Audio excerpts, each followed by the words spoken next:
Our first The Constitution Works lecture series. Tonight's theme will be bureaucracies and the great harm that they are bringing to our country. We have a few speakers here with us tonight. A friend of mine's business partner, Jim, here, will be saying a few words. He's as frustrated with the current system of government we have just as much as I am. And we have Robert Sarvis here, who's running for governor this year, and he's going to say a few words as well. Before we begin, does anyone have any questions about the event? Well, the term bureaucracies is heard all the time in modern politics, but the question is, how does it affect modern politics?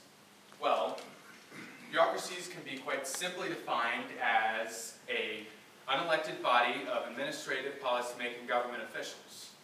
And since its invitation, the term bureaucracy has been developing negative connotations for many people.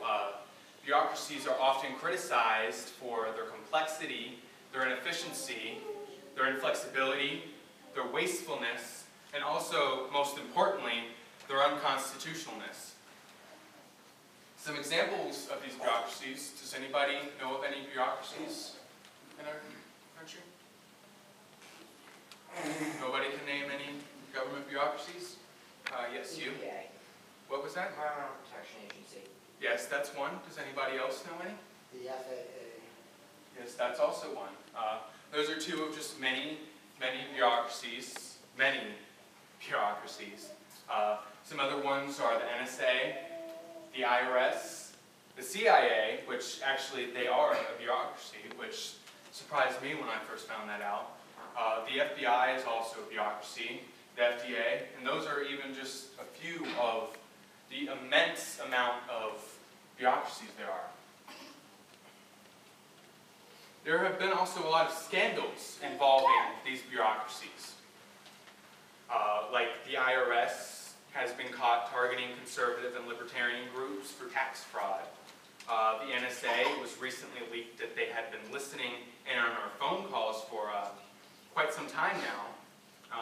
Those are just some of many scandals involving government bureaucracies. But before we go into some of those scandals, we should go into the history of bureaucracies, how they came to be in this country. The original bureaucracies of the United States federal government consist of three main departments: the Department of War, the Department of State, and the Treasury. When George Washington implemented these bureaucracies, he promised to only hire the best people for the job. Since he was from the Federalist Party, he hired a lot of Federalists to fill in those positions. And his logic was the best people to work with would be those that agreed with him. At the time, this was not necessarily a bad thing. I mean, these were only three small departments. These were departments that would be working very closely with him and all of his work. So at the time, this wasn't a terrible thing. When Thomas Jefferson became president, he fired all the Federalists and hired members of his own party, thus creating a tradition of rewarding friends and political allies by giving them government positions in exchange for their unwavering support. In the 1800s, bureaucracy grew even more. Bureaucracies were needed to handle the new lands being discovered as America grew westward. As we moved westward, more land was needed, and more settlers were settling those lands, and the government needed some way to manage those lands. So they started implementing new bureaucracies to handle the growing responsibility that they had. Throughout the 1800s, it grew even more. It grew to an immense point. But the biggest, probably the most biggest expansion of government bureaucracy was during Franklin Roosevelt's presidency. His New Deal meant bigger government, and bigger government in turn meant more responsibility for the government, and more responsibility stimulated the need for more government bureaucracy. So the history, bureaucracy started just as the United States started. It started with George Washington, and it's continued here now. but the difference is the size of it. Having departments isn't necessarily a terrible thing. It can help manage things. It can help the president and his administration out a whole lot, but there's a point where it needs to stop. And that's some of the points that myself and my speakers here will be bringing up tonight. A big problem with bureaucracies, I'm sure you would all agree, is that they are deeply encroaching on our rights and getting into business that they don't need to be into. There have been many disturbing stories involving bureaucracies bullying innocent citizens for really dumb stuff. The Huffington Post, you all know the TSA, right? The TSA, you know, they're in our airports, they're patting us down. Senator Rand Paul from Kentucky said a really nice quote. He said that America's airports have become something between a joke and a nightmare. And this quote rings true. It has become a nightmare, it has become a joke. And that's not good.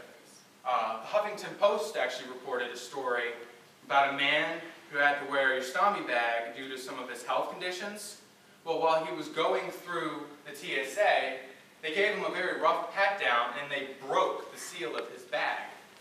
They broke the seal of his bag, drenching him in his own urine in front of the entire Detroit Metropolitan Airport. There was also another case about a 6-year-old boy who was born premature. He had to wear leg braces to walk because his legs hadn't developed fully. These TSA agents made him remove his leg braces and walk through the metal detector without support from any of his family members. He had to walk through that metal detector alone without wearing leg braces. He was clinging to the metal detector trying to get through. Why? Because they thought that this 6-year-old boy with leg braces might be a terrorist. In fact, we're all terrorists. You're a terrorist, we're all terrorists in the eyes of the TSA. From infants to grandmothers, from men to women, it doesn't matter who you are, what you look like, you're a terrorist. There have been senators of the United States pulled over because they were suspected of being a terrorist. Now, in some cases, that might be true, some of them, but that's ridiculous. If they got elected, if they're sitting in the Capitol making decisions about us, them getting on an airplane is the least of our worries. Now, the TSA obviously isn't the only bureaucracy getting out of line. Almost all of the bureaucracies have gotten out of line. The FDA especially. Now, this story really confused me. Okay, so there was a family, the Sacketts. This is a true story. Mike Sackett was a teenage boy, and he went on a camp to a beautiful lake. And he just loved this lake. He loved the property around the lake. He loved the lake very much. And when he came back from his camp out, he told his mother that he wanted to build a house there someday. He said, "Mark my words, Mother, I'm going to build a house there one day." His mother loved it too, dearly. One day, their dream came true, and they found a very cheap piece of property along the lake. And so they bought it, and they started building right away. They were like, "This is great, we're going to have a house on this property like we've always wanted." The EPA didn't think so. The EPA didn't think that was so great. Well, the EPA decided to intervene. So they came up and they ordered everyone to stop working completely. Okay, so the Sacketts stopped and they were like, "Okay, what's wrong?" And I feel free to mention the fact that the Sacketts actually owned a small construction company. So they knew about building permits, they knew the laws about building on property. They made sure they were cut, dry, and clean before they built this. Well, the EPA came at them with the Clean Water Act, which was a law passed by the EPA, a group of unelected bureaucrats, these unelected officials passed a law saying, actually, no one really knows what the Clean Water Act does. It was instituted to protect the water of the United States, to protect it from pollution. Now, this piece of property, while it was on a lake, it was not on the lake. It was about maybe half a mile to a mile away from this lake. And the officials came and told them that they needed to stop because they were in violation of the Clean Water Act. Well, there's a website actually where you can see if your property is in violation of the Clean Water Act, if you can build there or what you can do there. The Sackett's property was not on the website at all. It was not on the website. When the Sackett's brought this up, because with them owning a small construction company, they've dealt with this kind of thing before. And when they brought that up, the EPA officials said the website is not perfect. So even though their property was not on the website outlining that that property was not to be built on, they still couldn't build on it. And here's the thing. They were fined $75,000 a day until they cleaned up the property. They were fined $75,000 a day, a compliance order, that they had to get all the gravel off, they had to dismantle the building, get all the supplies off of the property, and they had to plant wetland-friendly plants there and maintain the property for 5 years. They were to maintain the property, keep people from polluting the property for 5 years. They were in charge of that. They couldn't build on it, they couldn't do anything with the property, but it was still their responsibility.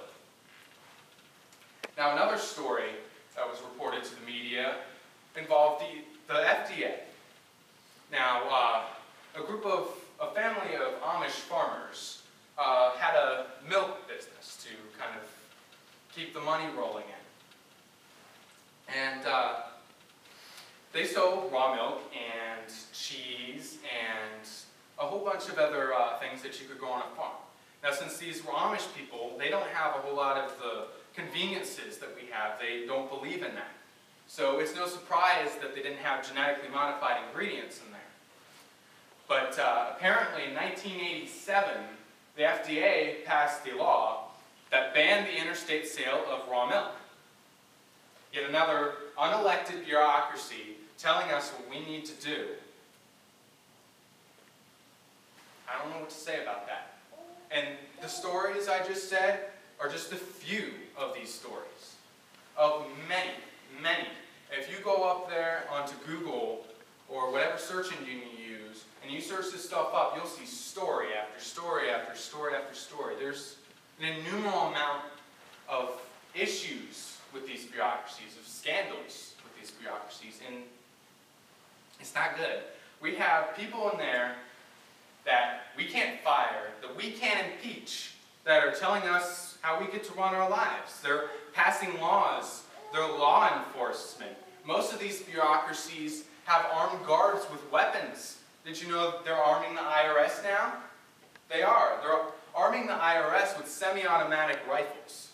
Now, what does the IRS need with rifles? They collect tax. They collect tax money. That's all they do.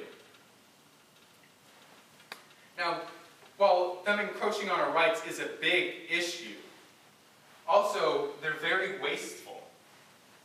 Now, when you think about the national debt and how it's exceeded $12 trillion, $13 trillion, it's way up there. I don't even know the exact amount anymore. It's growing as we speak. You can check the countdown timer. But a good chunk of that is spent on bureaucracies.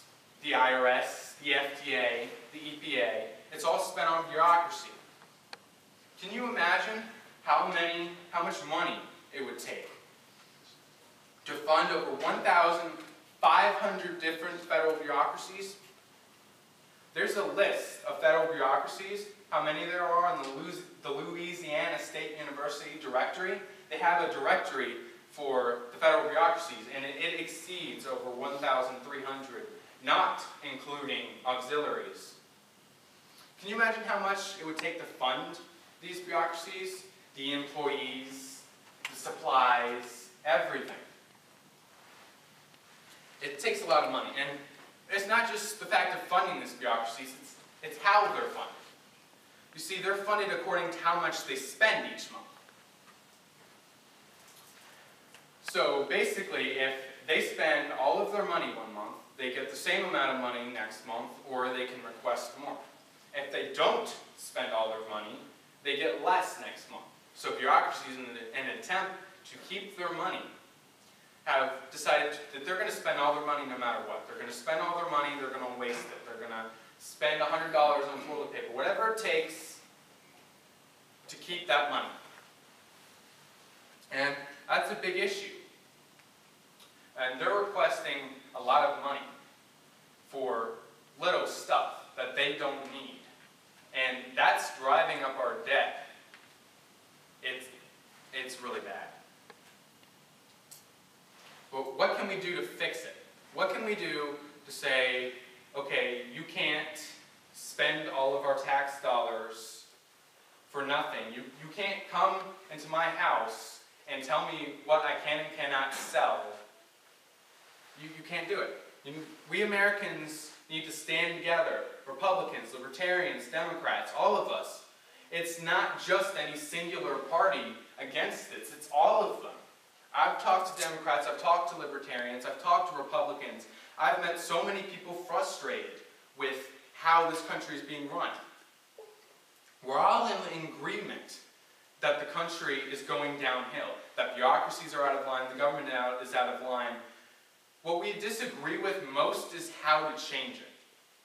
But if we all stand together and we try to change this, we all put our foot down and say, no, you're not going to spend all our money, you're not going to come onto our property and bully us, you're not going to pat down our children because they might be terrorists, you're not going to do it anymore. We need to tell them to stop. We need to tell our congressmen, we need to call them, write them, everything. We need to tell them that they need to stop.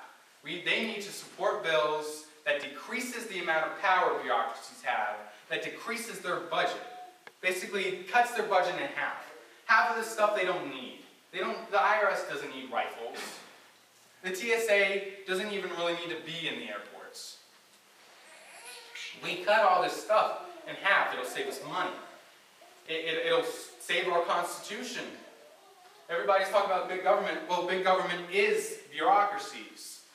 The senators aren't the ones out there patting people down. The president, believe it or not, isn't the one listening in on our phone calls. It's bureaucracies. It's the NSA that's listening in on our phone calls. It's the IRS taking our tax dollars. It's the FDA confiscating our milk. So if we get rid of a good chunk of bureaucracies and bring it back to its original intention, a few departments that support the president, and that's it.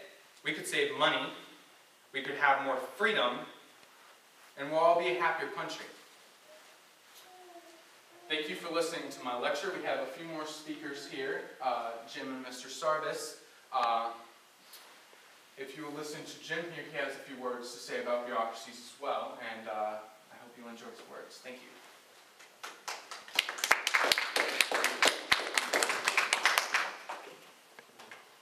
Just a little background.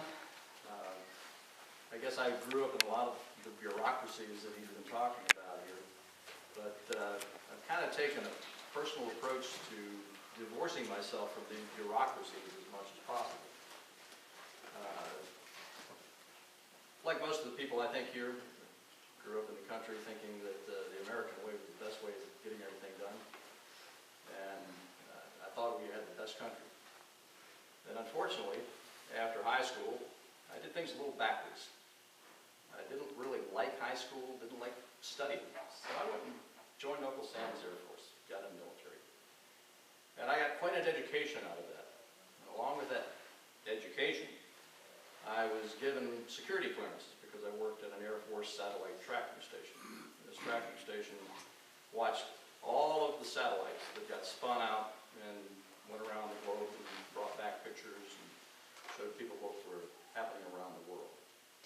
Basically, that was the introductory to those so-called spy satellite systems. So I did a 4-year stint in Uncle Sam's Air Force and decided that the military really wasn't cut out for me just because somebody had one more stripe or a lieutenant or a general or something like that, they might not have had the common sense to do things, but you had to do what they said no matter what. And that didn't set too well with an old rebel like myself. So I did my time in Uncle Sam's Air Force, took advantage of the educational opportunity, and I used the GI Bill to go to college. Electrical engineering. Got back out of college, came home, helped my dad in his construction business a little bit, started making my own way into it. I wound up getting back involved in high technology, and because of the clearances that I had with Uncle Sam's Air Force, I was able to leverage that into some companies that were working with satellite data communications. And a number of those might come to mind, i.e. the NSA, CIA, all of those agencies that exist. I've either been in their buildings or got their clearances and worked with their technology. I continued to work with other companies, and the other companies used my abilities to, with those security clearances, to then get into other organizations. And so I represented these companies selling very sensitive technology to most of the classified agencies in the United States. So I traveled the United States, been in these agencies, and watched and saw what they were doing. Well, along the way, what happened is because does everybody understand what compartmentalization means? Do you know what that is? Anybody here have government experience? Basically what that says is that you're compartmentalized. That means you are working in a particular area. Excuse me.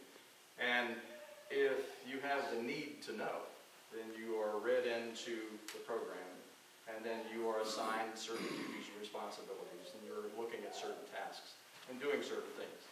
But if you don't have the need to know, you don't talk to your neighbor who's in another cubicle, could be next door to you. So you don't speak outside of that area. So that's how they control the amount of information that gets around. But since I was working as a subcontractor, I never worked directly for these agencies. I was a subcontractor to them, selling similar technology, basically satellite data recovery and analysis information. I was able to work with the users who used the equipment, taught them how to use it. I worked with middle-level management, teaching them what the users needed to know. And then upper directorate levels, understanding programs and getting information that the average person doesn't see. Well, over a course of years, unfortunately, because I was vertical and horizontal with a lot of the different agencies around the United States, a picture began to develop in my mind that what was going on in these agencies wasn't what the American people were learning about what they were doing. And back even 25 to 30 years ago, the NSA was doing things that are just now coming to the light of day recently. So we're seeing a lot of the things that started back then take place today and are being disclosed. A lot of people think this fine fellow, Edward Snowden, is a traitor. I have a different opinion of him because he is basically became aware of what was going on and decided that he himself couldn't live with that. And he exposed the criminal activity that was taking place in the United States. So he's called a whistleblower, not a traitor. But that's the way the United States government wants to portray this young man. So he was exposing what they were doing, which is against the law. But I learned even 25 years ago, when I was becoming to be more aware of what was going on, I said, this doesn't really fit with my way of believing. Because when I joined Uncle Sam's Air Force, I took an oath to the Constitution. And that oath was to protect and defend the Constitution against all enemies, foreign and domestic. And unfortunately, I think we have more domestic enemies that are running around today, taking our liberties, taking our freedoms, and giving us more heartburn than I think all of our forefathers ever saw. We had it pretty tough. But right now, we're seeing some very, very dangerous times ahead of us. So when I approached a very senior official at the NSA, and I asked him, I says, why are you doing this? And I says, this is against the law. And his response was, we're above the law. That didn't sit well with me. And at that point, I walked away from a 6-figure job and never looked back. coincidental with that, I began to learn about the Internal Revenue Service. The Internal Revenue Service, you say that word to people, and it instills such fear in their minds and their hearts that they begin to shake. Everybody fears that the IRS is going to come take them and take everything that they've got. And they have done that and will do that. In 1985, an individual friend of mine told me some things about the IRS, and I didn't believe him. He said, taxes are voluntary. And so I said, no, it can't be. Gave me just enough information to start some research on that, because at the time I was also working in part-time capacity as a deputy sheriff in Arlington, Virginia. So I had abilities of getting to law libraries, and wasn't that far from D.C. So I started investigating. And for 5 years, I studied the Internal Revenue Manual and all of their codes and regulations. And at the end of 5 years, I submitted a 9-page letter to the Internal Revenue Service office in Philadelphia, Pennsylvania. And that letter, I said, here's the research that I've done. This is what I have learned. You, as the proponent of the rule, are required to provide me with the following answers. And the last question I asked them, show me the law that requires me to do the thing, i.e. pay the tax called the income tax, and I'll pay every tax required by law. I gave them 30 days to do that. 45 days later, since I had not received a response, I sent a notice of default and a notice and demand to cure that default. They, being the proponent of the rule, were required by law to give me that information. I gave them another 30 days. 45 days later, hearing nothing from the Internal Revenue Service, I sent a final notice of default. And with that, I said, until IRS provides me with the law that makes me required to do the thing, i.e. pay your tax, I will no longer submit anything to the Internal Revenue Service. Won't fill out your forms, don't want to communicate with you, show me the law, I'll pay the tax that's required by law.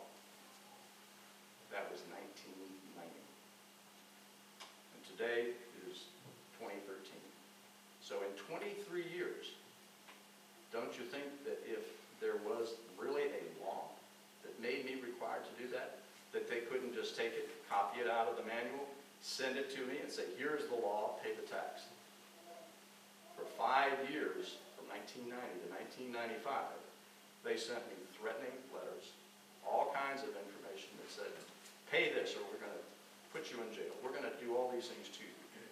Every time they sent me one of those little notes, I sent it back to them, refused for cause, here's the reason, made a copy of the last piece of paper that I sent them. I said, show me the law, I'll pay any tax required by law. Haven't heard something since 1995. So that shows you, if you stand up for your rights, understand the law, understand that these are federal bureaucracies, as Alexander has said. They don't have anything more often than bluff. Now, they can bluff you, and you can volunteer to do anything that you want to do. You can volunteer to pay that tax. But if you look at the law, and I studied that law for 5 years, I don't suggest that anybody do what I did. But if you want to learn what's going on and how your rights are really being violated, study the law. Don't depend upon a tax man. Don't depend upon anybody else to do that but yourself. Because when it comes down to where the rubber meets the road, you're responsible for yourself. You can't be dependent upon somebody else. So those are just 2 instances I thought I'd share with people today to let you know. Bureaucracies are very bad. It's getting worse. And as Alexander said, we either stand up together or we're going to fall down all of us. So it's time to take them to task, vote with your dollars, don't buy things that you don't think are made in this country. All kinds of things you can do, little things. But also think about getting the Constitution out, rereading that document. That's the framework for our country. Too many people don't do that. And the education system today is another bureaucracy. We send our kids to public school systems. I call it the public fool system. All they're getting there is indoctrination. So when you homeschool them, that's the best thing to do. Teach them your values. Give them your values. Don't let somebody else take your children away from you. And with that, I'm going to turn the floor back to Eliana. Thank you, everybody.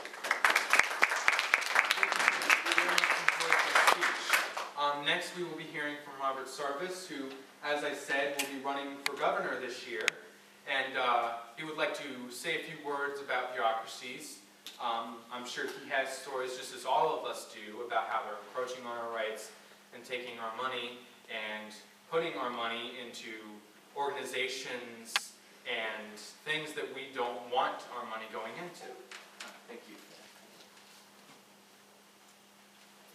Thank you, everyone. As Alexander said, I'm running for governor this year in Virginia as a libertarian. This is a very important election because I think that Virginia is facing many challenges today and will be facing many challenges in the next generation that are unlike any in the past because of technology, because of global competition, and that's why we need somebody who understands all the problems that we've been talking about here and the problems that we're going to face in the future.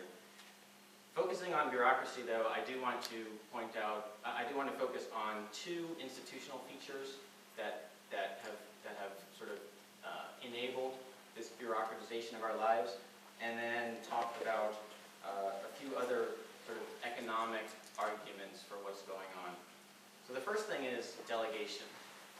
The entire purpose of the Constitution was to split power, to recognize that there are different types of power, the legislative power, the executive power, and the judicial power, and to split those up because, as I believe Madison put it, the concentration of those powers in the hands of one body or one person is the very definition of tyranny.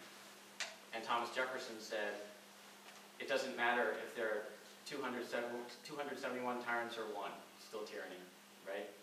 So delegation is the process whereby the Congress, or at the state level, the state legislature, gives lawmaking, rulemaking power to an administrative agency, a bureaucracy. This is problematic for obvious reasons. The executive agencies are under the executive branch. When you give them legislative power, that's concentrating two powers. And then when they have adjudicatory authority as well, and the courts are giving deference to those administrative agencies, now you have all three concentrated. And that's very problematic. So how does this happen in a system that we thought had a balance of powers? Well, there was admittedly a mistake of judgment by the founders. The founders were imperfect, and they believed that they had put the constitutional powers, they had aligned the interests, the personal interests of the legislators with the constitutional powers of the office. And they did a remarkable job, but one of the problems is they didn't foresee the way we do politics today. And that is, if you're a legislator, you can say, I am going to pass a law to, say, protect children, or protect your drinking water, or protect anything else that you think ought to be protected. But they don't have to actually write the exact rules that we have to live under. So there's no accountability. They passed the law and they said, I did my job. They can go to you and say, anything bad that comes from this law, well, it's not my fault. I did what I needed to do. It's the administrative agency that you have to go talk to. So there's actually an incentive for legislators to delegate the actual rulemaking authority to the other branch. So that's a very strong incentive, and that's what you see all the time. And you know, when the Administrative Care Act, sorry, not the administrative, the Patient Protection and the ACA, when that came along, it was 1,000 pages long. But everybody who knew how things worked realized that even though the legislators didn't even know what was in the bill wasn't even half the laws that actual laws are being written by the administrative agencies, many of them already existing, increased power, many of them new bureaucracies. And so that's a real problem. Another principal feature of the Constitution was that the power of the purse lay with the House of Representatives. But in many of these delegating acts, the power to tax is actually given to bureaucracies, which is really problematic because there's so little control that we have as voters over executive administrations. So one example of this is the Universal Service Fund, where Congress says we want to subsidize either telephone service or broadband service in certain areas, rural areas where it's costly. And the administrative agency has the power to actually determine how much we need to raise, how much gets spent, and where it gets spent. And it actually not just sets the level of the taxation, it also forces private companies to be the tax collectors. So that's why you have a Universal Service Fund item on your phone bills. So these are the two principal institutional problems: delegation and concentration of not just legislation, but executive and judicial powers. So how does this create problems in the actual day-to-day operation of these bureaucracies? Well, the first thing I'd like to talk about is the idea of type 1 versus type 2 errors. No bureaucracy wants to make the mistake of a child being abused that they had the opportunity to protect. So that's one type of error. The other type of error, though, is where you think abuse is happening, but it's not. And that's, or I'll give you another example. In the FDA, you don't want a drug that the FDA said was okay to cause a lot of side effects and deaths. But what we don't see is all the lives that are lost due to the very lengthy regulatory process for getting a drug to market. So that's type 1 versus type 2 errors. The only one that gets blowback for the agencies is when they say yes to a drug, and then some people die, and they could have prevented that. And so what you get is a vast, costly, lengthy regulatory process that causes much more harm than good in many cases because we don't get more drugs to market in time. So that creates a single-mindedness that has a lack of proportionality and a lack of perspective. And you actually see this in every single bureaucracy that we have. You see it, I mean, this is exactly the problem with the NSA. They will go to every length to know everything about us so that they can catch every terrorist that they can. That's the incentive. When something bad happens, an act of terrorism happens, everybody says, why didn't we know about this? But especially when the programs are secret, nobody was saying, at what cost? And it's really hard when it's a secret program to weigh the balance. But even when it isn't a secret program, like with the FDA process that I mentioned, Child Protection Services, we're still not able to measure the cost well because of this problem between type 1 and type 2 errors. I would submit that the ABC incident in Charlottesville from a couple months ago was also part of this, that the enforcement being in the ABC gives them a single-mindedness about enforcing the ABC laws. That gives them a total lack of proportionality and relativity with respect to other uses of police resources. That's one of the reasons that I think that we should take enforcement powers out of the ABC bureaucracy. Another thing that you see in the bureaucracies, which is really problematic, if you think about some of the smaller bureaucracies that we have, or the more targeted ones that don't get a lot of the news, often it's regulation of a particular industry. So that if you have somebody outside that industry, if you appoint someone from outside the industry, then people say, well, they don't understand the industry. That's not fair. But then when you appoint someone in the industry, well, then it's part of the industry, and you run the risk of using the regulations for protection of market incumbents. And then you get a closed market, lack of competition, protection of private interests, private profits, rather than the public interest. And that is repeated in every single regulatory agency, federal, state, and local levels. You also get the regulatory agencies arguing for their own expansions of power and advocating, kind of often trumping up the dangers. If you don't fund us more, this is what's going to happen. And this is exactly what goes on with private companies lobbying the government. This is exactly what happened with AIG, making their books look worse so that we'd be more likely to bail them out. This happens in the public sector too, with regulatory agencies saying, we need more power. So there are a lot of problems that I see, and I think that there are a few solutions.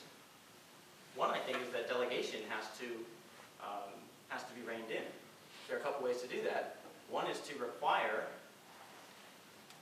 the legislature to actually pass all the discretionary rulemaking that the bureaucrats put forth before they have the force of law.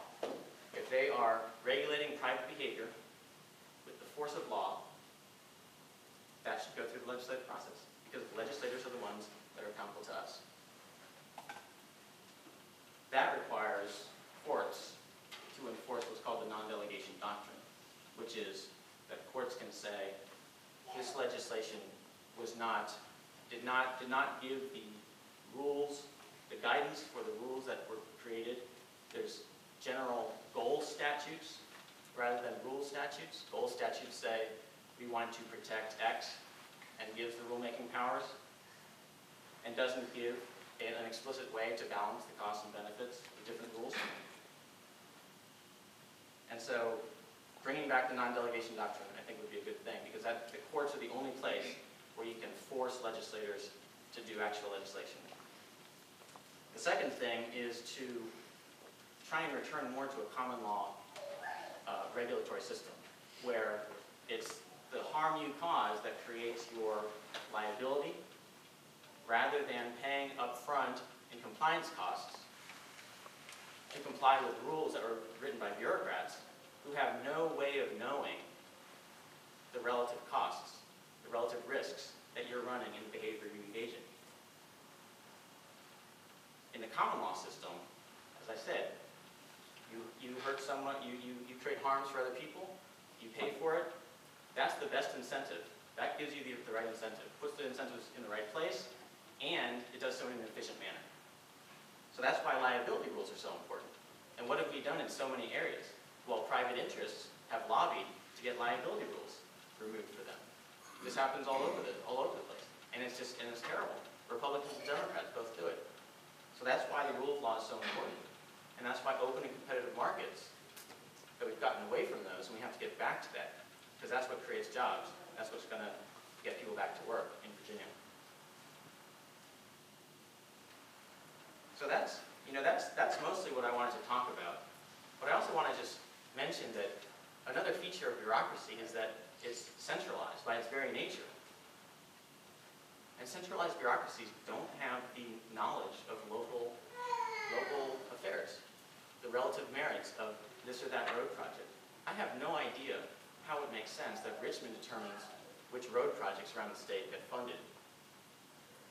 And I know it's inefficient, and this is exactly what Hayek called the fatal conceit, that we can have centralized planning that is superior to what the markets can provide through open and competitive processes. So if you start from the founders and you look at the expansion of freedom, you also have to recognize that the bureaucracies are where we are concentrating power, and that they are our modern day tyrants. And so that should be the focus of our reforms going forward, to return power to the people, return freedom to the people, to get legislative powers back in the legislature, give strong judicial oversight to the courts, and get back to what we all thought, what we really believe, and that's that the Constitution actually works. If we follow the Constitution, it will work for us. So thank you very much. Be happy to talk to you afterwards about my campaign, about anything else, and thank you for listening. Excellent speech. Do you guys have any questions for our speakers about anything that they might have mentioned during their speeches? No questions at all? Okay, then we're going, let's give another hand for our speakers. One thing I'd like you all to keep in mind is the problem we have with bureaucracies and the way they've expanded, the way their funds have expanded, the way their power has expanded, and we need to keep in mind that we need to fix it. Partisan boundaries aside, we can all agree that there's a problem. We all agree there's a problem. Republicans, Democrats, Libertarians, we all know the economy is going bad. We all know the government is getting bigger, but everyone's pointing fingers. What we all need to do is we need to look into the mirror, we need to take accountability for our actions, and we need to go out there and we need to say, it stops right here.